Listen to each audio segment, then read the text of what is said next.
تکبیر اور رسالت سے استقبال کریں۔ نعرہ تکبیر، نعرہ رسالت، عرس محدث اعظم، عرس خواجہ غریب نواز، عرس سرکار کلاں، مسلک اعلی حضرت، مسلک اعلی حضرت حضرت علامہ سلمان اظہری صاحب قبلہ۔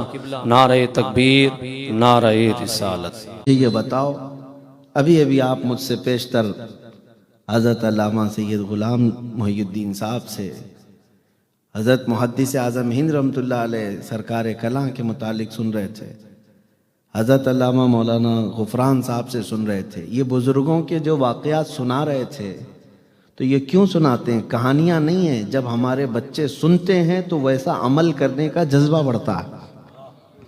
عرس اسی لیے منایا جاتا ہے، عرس ان بزرگوں کی تاریخ اور سیرت بیان کی جاتی ہے، اور یہ طریقہ اے سنیو ہمیشہ قائم رکھنا، ہمیشہ قائم رکھنا، ورنہ تمہارے بچے صرف گوگل کے شاگرد ہو جائیں گے۔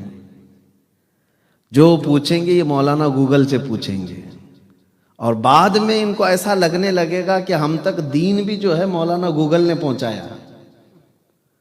کل کو کوئی سوٹ بوٹ میں آ کر کے کوئی ڈاکٹر، کوئی پروفیسر ہمارے بچوں کو گمراہ کرے گا اور کہے گا دین تو ہم ہی لوگوں نے پہنچایا۔ نہیں، یہ عرسوں کے ذریعے سے اپنے بچوں کو بتایا کرو دین ہم تک پہنچا ہے تو یہ اللہ کے ولیوں سے پہنچا ہے، ان اللہ کے ولیوں نے اپنے عمل سے پہنچایا ہے، تقریروں سے کم، لیکن اپنے اخلاق سے دین ہم تک پہنچایا ہے۔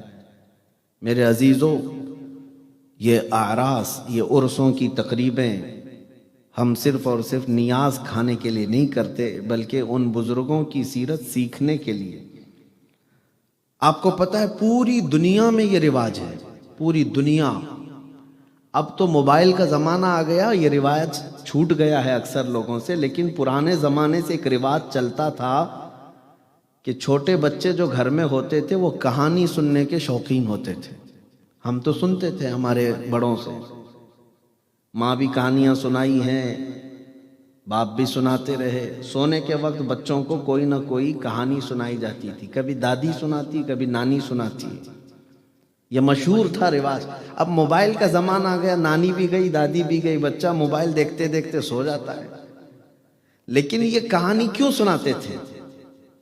سب گھروں میں یہ رواج ہوتا تھا، بچے کو سونے سے پہلے کوئی چور پولیس کی کہانی سناتے، کوئی گڑا گڑی کی، کوئی چاند کی، کوئی ستارے کی کہانی، کوئی جنگل کے شیر کی کہانی، سب سناتے۔ لیکن مسلمانوں میں یہ رواج تھا پہلے سے کہ مائیں خالد بن ولید کی کہانی سناتی تھی، مائیں سلطان صلاح الدین ایوبی کی کہانی سناتی تھی۔ اپنے بچوں کو یہ کہانی اس لیے سناتے تھے کہ بچہ بچپن سے جب مجاہدین کی تاریخ سنتا ہے تو جوان ہو کر کے وہ ڈرپوک اور بزدل نہیں بنتا، بلکہ بہادر بن کر کے اسلام کی حقانیت کا اعلان کرتا ہے۔ اس لیے اب یہ عرس جو رکھ رہے ہیں، میں انتظامیہ کو مبارکبادی دیتا ہوں، اشرفی چشتی ایسوسیشن اکھم جو ہے یہاں پر، یہ لوگ اب گھروں میں کہانیاں سنانا چھوڑ دیے ہیں۔ آپ اس طرح جلسے کر کر کے ان کو سناؤ بزرگوں کی باتیں، تاکہ کم از کم ان جلسوں کے ذریعے سے تو ہمارے بچوں تک ہمارے بزرگوں کی تاریخ ٹرانسفر ہوتی رہے گی۔ اللہ تبارک و تعالی ہمیں اپنے بزرگوں کے نقش قدم پر چلائے۔ ایک بات اور میں بتا کر کے آگے موضوع کی طرف بڑھتا ہوں۔ بہت تاخیر سے اب یہ مجھے آپ کے سامنے پیش ہونا پڑا ہے۔ مجھے تو پتہ نہیں، موریشیس کے سلسلے میں بتایا گیا کہ مغرب کے بعد تو یہاں کے لوگ فون بھی نہیں اٹھاتے، جلدی سو جاتے ہیں، جلدی کھاتے ہیں، اچھا معمول ہے۔ لیکن آج تاخیر تک آپ بیٹھے ہیں، میں بھی زیادہ دیر آپ کا نہیں لوں گا، جتنی بات ہو سکے جب تک آپ ہضم کر سکیں آپ سنتے رہنا، اور جہاں کسی کو ذرا برابر بھی بیزارگی آئے، اکتاہٹ آئے، دور سے ہاتھ اٹھا دینا، میں سلام کر لوں، بس میں کسی کو پکاتا نہیں۔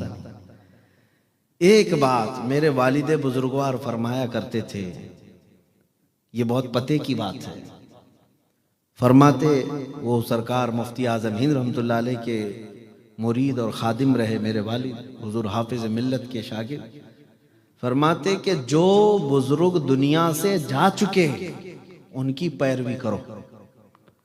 کیوں؟ اس لیے کہ اب ان کے بھٹکنے یا گمراہ ہونے کا کوئی چانس ہی نہیں، اور جو زندہ ہے سب کی تلوار لٹک رہی ہے، پتہ نہیں یہ کب تک صحیح رہے گا، بتایا نہیں جا سکتا۔ سیدنا جنید بغدادی رحمت اللہ تعالی علیہ روتے تھے، سید الطائفہ ہیں، اور اپنے مریدوں سے کہتے تھے کہ میرا لاسٹ ٹائم دیکھنا، میری موت تک دیکھنا، اگر ایمان پر میری موت ہو گئی تو مجھے فالو کرو، میرے پیچھے چلو، اور اگر ایمان پہ نہیں مرا تو پھر ایک گندے جانور سے زیادہ ذلیل ہے آدمی۔ اس لیے کہ جانوروں کا تو حساب کتاب نہیں ہے، لیکن انسانوں کا حساب کتاب ہے۔ اس لیے جو جا چکے اپنی قبروں میں وہ سیف ہیں، اب وہ نہیں بھٹکیں گے، اب گمراہ ہونے کا چانس نہیں۔ فتنے جتنے بھی آئیں جھیلنا زندوں کو ہے، اب مردوں کو نہیں ہے، جو جا چکے۔ اسی لیے ہم بزرگوں کا عرس اس لیے مناتے ہیں کہ جو سیف دنیا سے گئے ہیں ان کے طریقے کو اپناؤ، انشاءاللہ تم بھی سیف دنیا سے جاؤ گے، تم بھی اسی طریقے سے دنیا سے انشاءاللہ جاؤ گے۔ اس کو اعلیٰ حضرت فاضل بریلوی رحمت اللہ علیہ اپنے شعر میں یوں فرماتے ہیں، یا رسول اللہ تیرے غلاموں کا نقش قدم ہے راہ خدا، تیرے غلاموں کا نقش قدم ہے راہ خدا، وہ کیا بہک سکے جو یہ چراغ لے کے چلے۔ جو حضور پاک صلی اللہ علیہ وسلم کے غلاموں کے راستے پر چلے گا انشاءاللہ العزیز وہ اس روشنی میں اس پوری زندگی کو پار کر لے گا۔ میرے عزیزو، نسبت بڑی چیز ہے۔ آج میں مختصر سی باتیں عرض کروں گا، مجھے یہ تمام تینوں بزرگوں کی بارگاہ میں خراج عقیدت بھی پیش کرنا ہے۔ سرکار غریب نواز ہو، حضرت سرکار کلام یا محدث اعظم ہند، تینوں بزرگوں کے فیض حاصل کرنے کے لیے یہاں پر ہم جمع ہیں۔ سلطان الہند ہند الولی معین الدین اجمیری رضی اللہ تعالیٰ عنہ، یہ عطائے رسول ان کا لقب ہے، پتہ ہے؟ عطائے رسول، رسول کی عطا۔ اور اب میں ایک بات پوائنٹ کی کہتا ہوں، جو غریب نواز کو نہیں مانتا، ان کو نہیں لینا چاہتا، وہ کیا چیز چھوڑ رہا ہے پتہ ہے آپ کو؟ کیا چیز چھوڑ رہا ہے؟ رسول کی عطا کو چھوڑ رہا ہے، بلکہ قرآن کے خلاف جا رہا ہے۔ قرآن نے کہا ما آتاکم الرسول فخذوہ، قرآن نے کیا کہا؟ جو رسول تمہیں دے دے وہ لے لو۔ ارے ہندوستانی مسلمانوں کو رسول نے غریب نواز دیا ہے، تو ہر مسلمان کو چاہیے کہ وہ دل و جان سے اس معین الدین اجمیری غریب نواز کے مشن کو قبول کرے۔ کیوں؟ اس لیے کہ میرے رسول کی عطا ہے، میرے رسول کی عطا ہے۔ اور یہ آج کتنا بہترین سنگم ہے، اب کہ چوچا کے جو دو بزرگوں کا ذکر خیر یہاں ہے، سرکار غریب نواز عطائے رسول ہیں، اور یہ سرکار کلام محدث اعظم ہند آل رسول ہیں۔ اور میرے آقا صلی اللہ تعالی علیہ وسلم نے ارشاد فرمایا، الا ان مثل اہل بیتی کمثل سفینۃ نوح من رکبها نجا ومن تخلف عنها ہلک، او کما قال رسول اللہ صلی اللہ علیہ وسلم۔ اللہ کے رسول صلی اللہ علیہ وسلم فرماتے ہیں، میرے اہل بیت نوح علیہ السلام کے طوفان کی کشتی کے برابر ہے، جو اس کشتی میں سوار ہوا وہ بچ گیا، اور جو کشتی میں نہیں بیٹھا وہ ہلاک ہو گیا۔ مسئلہ یہ ہے کہ جو اہل بیت کا دامن پکڑ لیا وہ فتنوں کے زمانے میں بھی محفوظ رہے گا، اور جو اہل بیت سے نفرت کرتا ہے یا بغض رکھتا ہے وہ فوراً ہی ہلاک و برباد ہو جاتا ہے۔ اللہ ہمیں اہل بیت کی محبت ہمیشہ قائم و دائم رکھے۔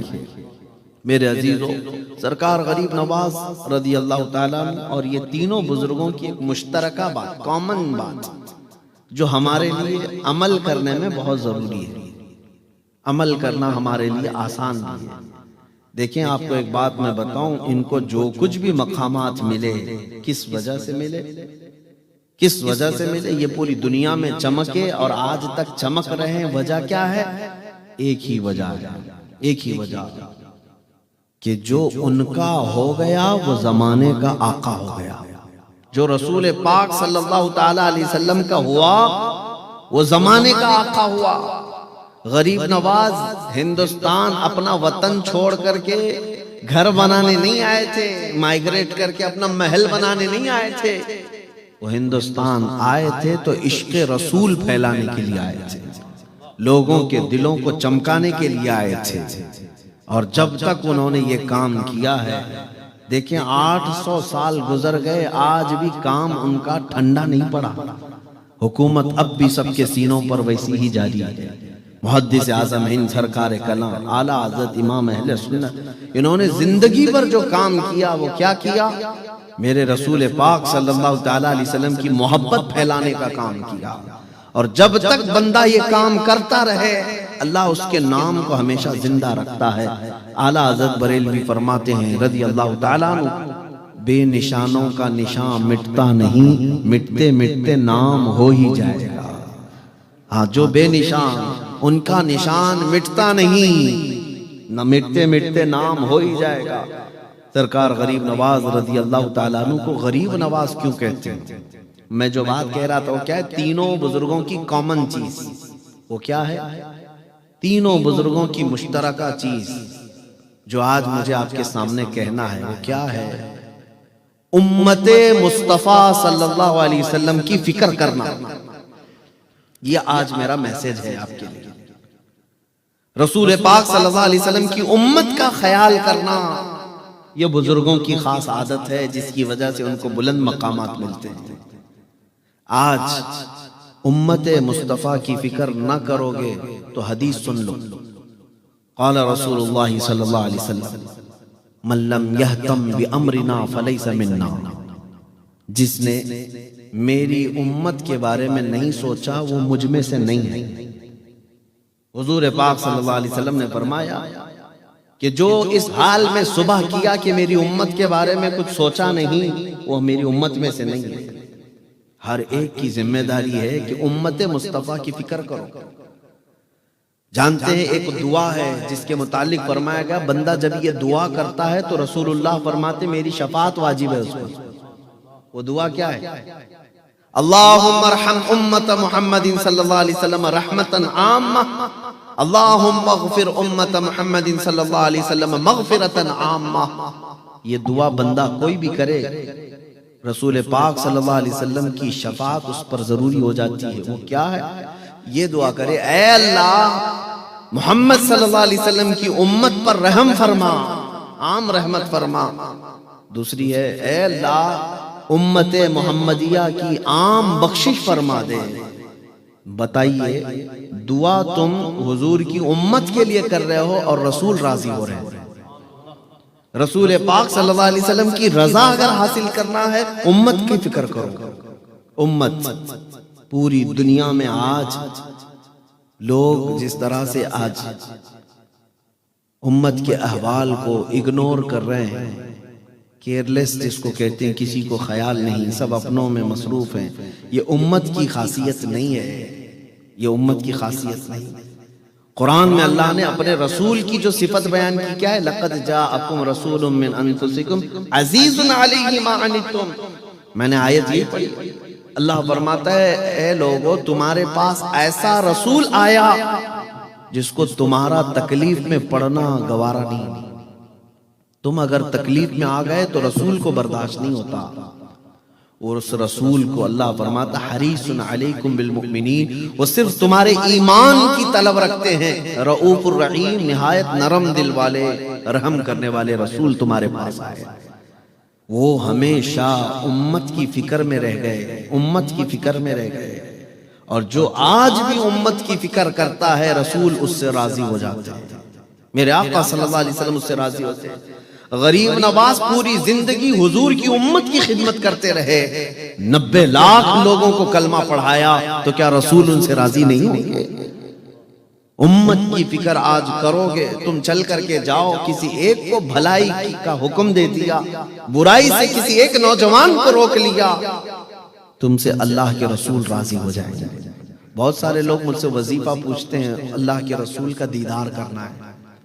رسول پاک صلی اللہ تعالیٰ علیہ وسلم کو خواب میں دیکھنا ہے، کیا آپ کی تمنا نہیں ہے؟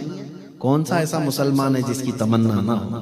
وہ حسین چہرہ دیکھیں، وہ گلابی رنگت کو دیکھیں، ایک بار اس جمال مصطفیٰ کو دیکھیں تاکہ دنیا کا حسن و جمال پھیکا پڑ جائے، ایک بار آنکھوں میں وہ حسن بس جائے تو پھر دنیا کیا چیز ہے۔ جب جبرائیل امین کہتے ہیں آفاق ہا گردیدام بسیار خوبا دیدام، لیکن یا رسول اللہ تو چیزیں دیگری، کون کہہ رہے ہیں؟ سید الملائکہ جبرائیل امین، وہ کہتے ہیں اے رسول پاک میں نے پوری کائنات کو دیکھا ہے، سب جگہ گھوم لیا اور بڑے اچھے اچھے لوگوں کو دیکھ لیا، لیکن اے اللہ کے رسول آپ چیز ہی الگ ہے، لیکن تو چیزیں دیگری۔ اور حسان بن ثابت نے کیا کہا؟ وَأَحْسَنُ مِنْكَ لَمْ تَرَ قَطُّ عَيْنِي وَأَجْمَلُ مِنْكَ لَمْ تَلِدِ النِّسَاءُ، یا رسول اللہ آپ سے زیادہ حسین میری آنکھوں نے کسی کو دیکھا ہی نہیں، بلکہ آپ سے زیادہ خوبصورت کسی ماں نے جنا ہی نہیں۔ حضرت جابر بن سمرہ رضی اللہ تعالیٰ عنہ حدیث کے راوی ہیں، فرماتے ہیں 14ویں کا چاند آسمان پر طلوع تھا، حضور پاک صلی اللہ علیہ وسلم اپنے گھر سے نکلے تو میں ایک بار چاند کی طرف دیکھتا تھا اور ایک بار رسول اللہ کے چہرے کی طرف دیکھتا، بار بار کبھی ادھر دیکھتا کبھی ادھر دیکھتا اور دل میں یہ سوچتا ان دونوں میں خوبصورت کون ہے؟ پھر حضرت جابر کہتے ہیں پھر میرے دل نے پکارا چاند میں تو داغ ہے، حضرت کا چہرہ صاف۔ اس حسین و جمیل چہرے کو دیکھنے کی کون تمنا نہیں رکھتا؟ لیکن کون سا وظیفہ میں آپ کو دوں؟ روزانہ درود پڑھو، روزانہ سبحان اللہ پڑھو، روزانہ الحمدللہ پڑھو، درود اکبر۔ بہت سارے لوگ وظیفے کرتے ہیں لیکن سب سے آسان وظیفہ جبرائیل امین بھی جانتے ہیں کہ اللہ کے رسول کو راضی کرنا ہو، ایک ہی وظیفہ ان کی امت کی بات کرو وہ جلدی راضی ہوتے ہیں، ان کی امت کی بات کرو وہ جلدی راضی ہوتے ہیں۔ کیوں؟ وہ رسول دنیا میں آئے تھے تب بھی رب حبلی امتی کہتے آئے، اور جب دنیا سے جا رہے تھے تب بھی رب حبلی امتی ہی کہتے رہے۔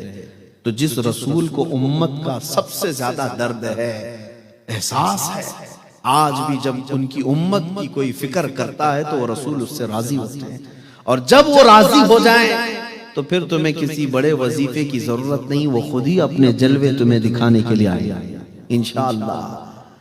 امت کی فکر، یہی بزرگوں کا جو شیوا تھا۔ میں آپ کو بتاؤں غریب نواز سلطان الہند، نام بہت کم لوگ جانتے ہیں لیکن غریب نواز جانتے ہیں۔ ان کا نام ہے کیا؟ غریب نواز، ان کا نام حسن ہے، لقب غریب نواز، لیکن اتنا مشہور ہو گیا، اتنا مشہور ہو گیا۔ محدث اعظم ہند فرماتے ہیں سرکار غریب نواز کے متعلق، تیرے در کی یہ کرامت بارہا دیکھی، تیرے در کی یہ کرامت بارہا دیکھی، غریب آئے اور ہو گئے غریب نواز، یعنی لوگ جو غریب آئے تھے وہ خود ہی غریب نواز ہو گئے، دوسروں کو نوازنے والے ہو گئے۔ تو غریب نواز جو لقب ہے یہ کیوں آپ کو کیوں دیا گیا؟ الگ الگ روایات ہیں، میں نے ایک روایت جو بزرگوں سے سنی وہ آپ کے حوالے کر رہا ہوں کہ آپ کے پیر و مرشد عثمان ہارونی رحمت اللہ تعالی علیہ بیٹھے ہوئے تھے، اور غریب نواز کے جو ہم اثر دوسرے علماء تھے جو خواجہ عثمان ہارونی کے شاگرد تھے، غریب نواز کے ساتھی، عبادت میں سب بڑے بڑے پہنچے ہوئے تھے۔ ایک دن پیر و مرشد سب کا ٹیسٹ لے رہے تھے، امتحان، تمہارے مجاہدے، تمہاری عبادتیں کہاں تک پہنچی۔ اس میں ایک بزرگ سے کہا کہ تم کیا کر سکتے ہو؟ اس بزرگ نے اپنے مسلح سے نیچے ہاتھ ڈالا اور کچھ ہیرے جواہرات نکال کر خواجہ عثمان ہارونی کے پاس رکھا، کہا حضور دنیا کی دولت جب چاہے اٹھا کر کے میں یہاں پھینک دوں۔ کسی ایک بزرگ نے موتیاں نکال کر کے رکھ دی، کوئی سونا نکال کر کے دکھایا۔ اب جب حضرت خواجہ معین الدین حسن چشتی کو کہا تم بھی کچھ بتاؤ، تو انہوں نے اپنے جیب میں ہاتھ ڈالا، جبے میں، اور گرم گرم 2 روٹیاں نکال کر کے رکھ دی پیر و مرشد کے پاس۔ تو دوسروں نے دیکھا، ارے بڑے بڑے سونا نکالے، چاندی نکالے، جواہرات، موتیاں سب بزرگوں نے نکالی، اور معین الدین حسن نے صرف 2 روٹیاں ہوگی، 2 روٹیاں. ابھی یہ 2 سب کے بارے میں بات چلی رہی تھی کہ دروازے پر ایک فقیر آیا. فقیر آیا اور کھٹکھٹایا اور کہا کہ اے اللہ والو، میں بھوکا ہوں، مجھے کچھ دے دو، مجھے کچھ کھلاؤ. تب جب حضرت خواجہ عثمان ہارونی جو پیر و مرشد ہیں، انہوں نے کہا کہ دیکھ یہاں جواہرات ہیں، سونا ہے، چاندی ہے، موتیاں ہیں، یہ لے لے، اٹھا لے. وہ فقیر نے کہا نہیں، وہ سب نہیں، جو تمہاری گود میں 2 روٹی ہے وہ دے دو. اس لیے کہ بھوک لگی ہے اور پیٹ نہ سونا بھرتا ہے، نہ چاندی، نہ موتی. پیٹ اگر بھرتا ہے تو روٹی سے ہی بھرے گا. تو اس کے بعد وہ دے دیا اس فقیر کو. تب ان کے پیر و مرشد نے فرمایا سب نے اپنی اپنی استطاعت کے مطابق نکالا، لیکن معین الدین نے وہ نکالا جو غریبوں کو نوازنے والی چیز ہے. یہ غریب نواز، امت کی فکر، غریبوں کی فکر.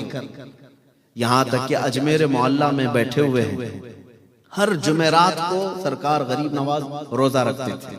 آپ کی عادت تھی ہر جمعرات. ایک فقیر آیا لاہور سے مٹھائی لے کر کے، لمبا سفر کر کے آیا اور حضرت خواجہ غریب نواز کے پاس کہا کہ حضور یہ مٹھائی قبول کر لیجیے. تو آپ نے لے لیا اور رکھ لیا. وہ فقیر ضد کرنے لگا نہیں میرے سامنے کھائیے تھوڑا سا. حالانکہ اس دن روزے سے تھے، مرید بھی تھے، خلیفہ بھی تھے، لیکن اس فقیر کو معلوم نہیں، نفل روزہ تھا. حضرت خواجہ غریب نواز نے فرمایا کہ میں بعد میں کھا لوں گا، لیکن اس نے کہا نہیں، میرے سامنے تھوڑا کھا لیجئے، بہت دور سے لے کر کے آیا ہوں، دل رہ جائے گا. حضرت نے اس مٹھائی کو کھولا اور کھا لیا. لیکن وہ جو موجود تھے خلفاء مریدین، وہ تعجب کرنے لگے، سرکار غریب نواز روزے سے تھے اور مٹھائی کھا لی ہے، یا آج روزہ نہیں تھے آپ؟ وہ فقیر خوش خوش ہنستا ہوا جب چلا گیا تو سبوں نے پوچھا حضور کیا آج آپ روزہ نہیں تھے؟ کہا تھا. کہا پھر مٹھائی کیسے کھا لیا آپ؟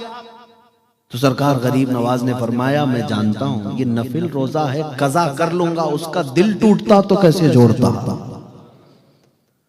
روزہ قضا ہو جائے گا، لیکن امت محمدیہ کے ایک فقیر کا دل توڑنا اچھا نہیں. سرکار غریب نواز رضی اللہ تعالیٰ عنہ کی تعلیمات یہ ہیں، یہ ہے مشن غریب نواز کا. عزیزان گرامی وقار، یہ تمام مشائخ اور بزرگان دین نے جو امن پھیلایا ہے وہ امت کا خیال، امت کی فکر. مجھے بتاؤ موریشس میں رہنے والے لوگ علامہ عبدالعلیم صدیقی میرٹھی رحمت اللہ علیہ کو آج بھی یاد کرتے ہیں، شاہ احمد نورانی رحمت اللہ علیہ کو آج بھی یاد کرتے ہیں. بڑے بڑے مشائخ جو یہاں آ کر کے گئے ان کو آج بھی یاد کرتے ہیں. ان کا کیا رکھا ہوا تھا یہاں پہ؟ ان کی سسرال تھی یہاں پہ، ان کی ننیال تھی، ددیال تھی، کیا تھی یہاں پہ؟ وہ بزرگان دین جو اتنا لمبا لمبا سفر کر کے تمہارے درمیان آئے اور اسلام تمہارے درمیان پھیلا کر کے گئے، صرف اس لیے کہ انہیں رسول اللہ کی امت کی فکر تھی. امت مصطفیٰ کی جب تک فکر کرتے رہو گے میرے آقا نوازتے رہے. میں آج ہی کہہ رہا تھا کیا نوازش ہوتی ہے. ہاں مبلغ اسلام علامہ عبدالعلی میرٹھی رحمت اللہ علیہ پوری دنیا بھر کا سفر کیے ہیں. کتنی ایسی جگہ ہیں جہاں پر آپ نے مسجد کی بنیاد رکھی سب سے پہلے، وہاں کوئی مسجد بھی نہیں رہی. اسلام انہوں نے لوگوں میں دیا، لیکن جب اخیر عمر میں مدینہ شریف پہنچے تو بارگاہ رسالت مآب میں یہی عرض کیا کہ مجھے دنیا سے اجر نہیں، اے گنبد خضرا کے مکین تجھ سے مدد کی طلب ہے. آپ سے اجر کی تمنا ہے. اور رسول پاک صلی اللہ علیہ وسلم نے اجر کیا دیا؟ عبدالعلیم صدیقی میرٹھی کو مدینے میں وفات دیا، ام المومنین عائشہ صدیقہ کے پہلو میں دفن بھی ہوئے. ابھی کچھ بولنے کے لیے، گفتگو کرنے کے، ابو جہل بدماش، اس کے گنڈے ساتھی وہاں موجود تھے، کھڑے ہو گئے، ہنگامہ کیا اور حضور پاک صلی اللہ تعالیٰ علیہ وسلم کو پکڑ کر کے کھینچا. ابو جہل نے مارا بھی، رسول پاک صلی اللہ علیہ وسلم پر ہاتھ اٹھایا. نبی پاک صلی اللہ تعالیٰ علیہ وسلم کو اس دن قریش کے لوگ اور بھی تھے، کسی نے کچھ کہا نہیں. حضور وہاں سے حرم شریف سے باہر نکل کر کے آئے اپنے گھر کی طرف. یہ وہ دور ہے جب رسول اللہ کے چچا امیر حمزہ ابھی ایمان لائے نہیں تھے. امیر حمزہ ایمان لائے ہوئے نہیں تھے، لیکن پہلوان آدمی تھے، مکہ والے ڈرتے تھے ان سے. وہ شکار کے لیے گئے تھے، شکار سے واپس آ رہے تھے، راستے میں کسی نے پکڑ کر کہا حمزہ آج تمہارے یتیم بھتیجے محمد کو ابو جہل نے مارا پیٹا ہے اور کوئی بچایا نہیں۔ تو رشتہ داری کی جو غیرت تھی وہ جاگ گئی، کہا اس کی ہمت کیسے ہوئی کہ محمد کی طرف ہاتھ اٹھائے۔ یہ کون کہہ رہے؟ حمزہ کہہ رہے۔ اور گھر نہیں گئے، رسول پاک کے پاس نہیں گئے، سیدھے حرم شریف میں آئے۔ دیکھا تو خبیث مردود ابو جہل بیٹھا ہوا تھا، ٹھٹا مار کر ہنس رہا تھا لوگوں کے درمیان۔ اس مجمع میں سے جا کر کے ابو جہل کو پکڑ کر کے کھینچا لائے حمزہ، امیر حمزہ، اور اس کو ہاتھوں سے اور لاتوں سے خوب گھونسے مارا، اور اس کے بعد کہا خبردار، کیا تو نے یہ سمجھ لیا کہ محمد کے سارے رشتہ دار مر گئے؟ کبھی اگر محمد کی طرف اس کے بعد آنکھ بھی اٹھایا تو میں آنکھ پھوڑ دوں گا۔ میں اپنے بھتیجے محمد کا کفیل ہوں صلی اللہ علیہ وسلم۔ یہ ابو جہل کو مارا پیٹا، محبت تھی بھتیجے کی، لیکن ایمان نہیں تھا، ایمان لائے ہوئے نہیں تھے۔ مارا پیٹا اور اس کے بعد آئے، دیکھتے ہیں اب میرے بھتیجے محمد صلی اللہ علیہ وسلم کا کیا حال ہے، اب دیکھنے کے لیے آئے۔ رسول پاک صلی اللہ علیہ وسلم ایک جگہ بیٹھے ہوئے تھے، امیر حمزہ آئے، کہا اے محمد مجھے سننے میں آیا کہ ابو جہل نے آپ کو مارا ہے، غم مت کرنا، میں بدلہ لے لیا، میں تمہارے دشمن کو خوب مار کر کے آیا ہوں۔ حضور پاک صلی اللہ علیہ وسلم چہرہ نہیں اٹھایا، سنتے رہے، بات سنتے رہے، چہرہ نہیں اٹھایا۔ امیر حمزہ کہتے رہے اب زیادہ غم مت کرو، مسکراؤ، ہنس دو۔ رسول پاک صلی اللہ علیہ وسلم ان کی طرف نہیں چہرہ اٹھایا۔ پھر جب امیر حمزہ نے بار بار کہا تو اب سننے کی بات ہے، اب سننے کی بات ہے۔ محمد عربی صلی اللہ علیہ وسلم میرے آقا کا دل کیا تھا؟ حضور چہرہ اٹھاتے ہیں اور کہتے ہیں اے میرے چچا حمزہ، آپ مجھے خوش دیکھنا چاہتے ہیں، آپ مجھے ہنستا مسکراتا دیکھنا چاہتے ہیں؟ امیر حمزہ نے کہا ایک بار مسکرا دو۔ رسول پاک صلی اللہ علیہ وسلم نے فرمایا اے میرے چچا حمزہ، آپ نے بدلہ تو لے لیا، اس کو مار کے آئے، لیکن میرے لبوں پر ہنسی اس وقت آئے گی جب آپ کلمہ طیبہ پڑھیں گے، آپ کے اندر ایمان آ جائے۔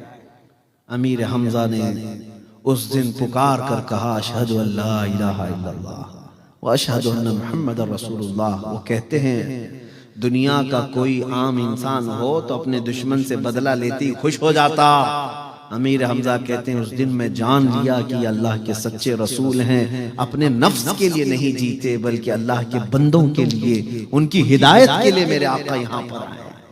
عزیزان گرامی وقار، اس رسول پاک صلی اللہ علیہ وسلم کو امت کی فکر تھی، اور یہی بزرگوں میں بھی رہا، یہی بزرگوں میں بھی رہا۔ آپ کو پتہ ہے مشہور واقعہ، جب رسول پاک صلی اللہ علیہ وسلم مدینے سے دور، لوگوں سے دور چلے گئے تھے، کسی کو خبر ہی نہیں تھی کہ کہاں گئے، حضرت ابو بکر صدیق رضی اللہ تعالیٰ عنہ ڈھونڈتے ڈھونڈتے ایک جنگل کی طرف آئے، پوچھا، ادھر ادھر دیکھتے رہے، ایک چرواہا جو بکریاں چراتا تھا وہ ملا۔ حضرت ابو بکر نے پوچھا کہ کیا تو نے ہمارے رسول محمد صلی اللہ علیہ وسلم کو دیکھا ہے؟ اس چرواہے نے کہا میں تو نہیں پہچانتا کون ہے تمہارے رسول، لیکن ہاں اندر ایک پہاڑی کی کوہ کے بیچ میں یا جنگل کے درمیان کوئی ایک شخص ہے جو مسلسل رو رہا ہے، اور اس کے رونے کی وجہ سے میری بکریوں نے چارہ کھانا چھوڑ دیا۔ کون ہے؟ حضرت ابو بکر صدیق کہتے ہیں میرا دل پکار کر کہنے لگا اس طرح رونے والا کوئی اور نہیں، یہ صرف میرے مصطفیٰ کریم صلی اللہ علیہ وسلم۔ گئے، جا کر دیکھا، یقیناً میرے آقا صلی اللہ علیہ وسلم تھے جو سجدے میں سر رکھ کر رو رہے تھے۔ کس بات پر رو رہے تھے؟ صرف اپنی امت کی فکر میں رو رہے تھے کہ اے اللہ میری امت مجھے نہیں پہچانتی، ان کی بخشش میرے حوالے کر دے۔ عزیزان گرامی وقار، جو نہ بھولا ہم غریبوں کو رضا، یاد اس کی اپنی عادت کیجیے۔ آج امت کے متعلق فکر لوگوں میں کم ہو گئی، اسی لیے ہمیں توڑ دیا گیا ہے، آج ہمیں بکھیر دیا گیا ہے۔ آپ کیا سمجھتے ہیں موریشیس میں بیٹھنے والے کو عرب کے مسلمان کی فکر نہیں کرنا چاہیے؟ ہندوستان کے مسلمان کو فلسطین کے